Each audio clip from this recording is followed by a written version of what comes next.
শনিবার মধ্যরাতে শেষ হচ্ছে কাপ্তাই হ্রদে মাছ শিকারের নিষেধাজ্ঞা।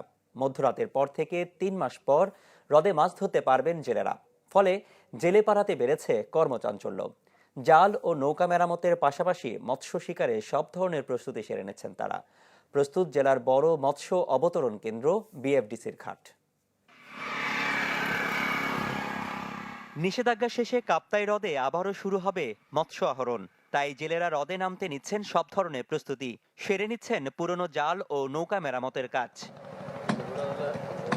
প্রতি বছর কাপ্তাই হ্রদে কার্প জাতীয় মাছের প্রাকৃতিক প্রজনন অবমুক্ত করা পোনার সুষ্ঠু বৃদ্ধির জন্য গত ৩০ এপ্রিল থেকে ১ আগস্ট পর্যন্ত হ্রদে প্রায় ৩ মাস মাছ শিকার বন্ধ রাখে কর্তৃপক্ষ। এবারও হয়েছে তাই। ফলে দীর্ঘ সময় পর হ্রদে মাছ শিকারের প্রহর গুনছেন জেলেরা। আমাদের দিন খুব কষ্ট হয়ে গেছে, সুখে জানাই এই ৩ মাস আমরা খুব কষ্ট করছি। কষ্ট করার পরে এখন আশা করছি যে সামনে আমরা নামলে আমাদের দুঃখ যাবে। সরকারে এখন ঘোষণা দিয়েছে ২ তারিখে লিক খুলে দিবে, তাই আমরা জাল রেডি করতেছি। মনে করেন আমাদের তো এটাই করব, তাই আমরা এটাকে পুরান নতুন যা আছে এগুলো মনে করেন যে ভাঙ্গে চুরে মনে করেন এদিক থেকে কাইটে ওই থেকে কাইটে মনে করেন সেলাই করে সোজা করতেছি, মানে এটা মারার জন্য আর কি।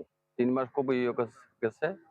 এখন বর্তমানে আশা করা যায় আমরা নতুন করে প্রস্তুতি দিচ্ছি, তো আশা করি কিছু মাছ আল্লাহর উপর পাওয়া যাবে। আমরা নতুন জাল পুরান জাল সেলাই করতেছি। ২ তারিখ রাত্রে মাছ খুলবে, তার জন্য প্রস্তুত করতেছি জাল। শুধু জেলেপাড়াই নয়, কর্মচঞ্চল হয়ে উঠেছে জেলার সব থেকে বড় মৎস্য অবতরণ কেন্দ্র বিএফডিসি ঘাট। মাছ পরিবহনের জন্য প্রস্তুত করা হচ্ছে ড্রাম, বরফ ভাঙার মেশিন। যে যার মতো প্রস্তুতি নিয়েছি এবং আমরা আশা করি এবছর লেগে তো ভালো পানি হয়েছে, আমরা প্রত্যাশা করি ভালো মাছ হবে, আশা করি। এখন বাকিটা আল্লাহ। ২৮ তারিখে মিটিং হয়েছিল, ৩ তারিখ বন্ধ খোলার টাইম দিয়ে দিছে।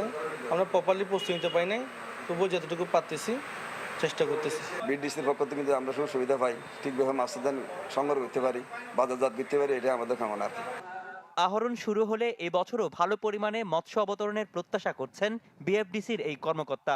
৩রা আগস্ট মানে ২রা আগস্ট মধ্যরাত হতে মাছ ধরা খোলা চালু হবে এবং ৩রা আগস্ট সকাল থেকে আমাদের অবতরণ কার্যক্রম শুরু হবে।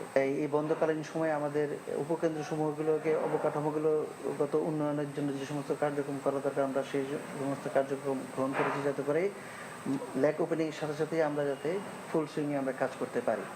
তো এই ধরনের আমাদের প্রস্তুতি অলমোস্ট শেষের দিকে এবং আমরা আশা করি যে গত বছরের ন্যায়ও এবছরে আমরা পর্যাপ্ত পরিমাণ মাছ লেকে পাবো এবং আমরা খুবই আশাবাদী। কাপ্তাই হ্রদে মৎস্য শিকার করে জীবিকা নির্বাহ করে প্রায় ২৬,০০০ জেলে। এবার নিষেধাজ্ঞা চলাকালে হ্রদে প্রায় ৬৫ মেট্রিক টন কার্প জাতীয় মাছের পোনা অবমুক্ত করা হয়।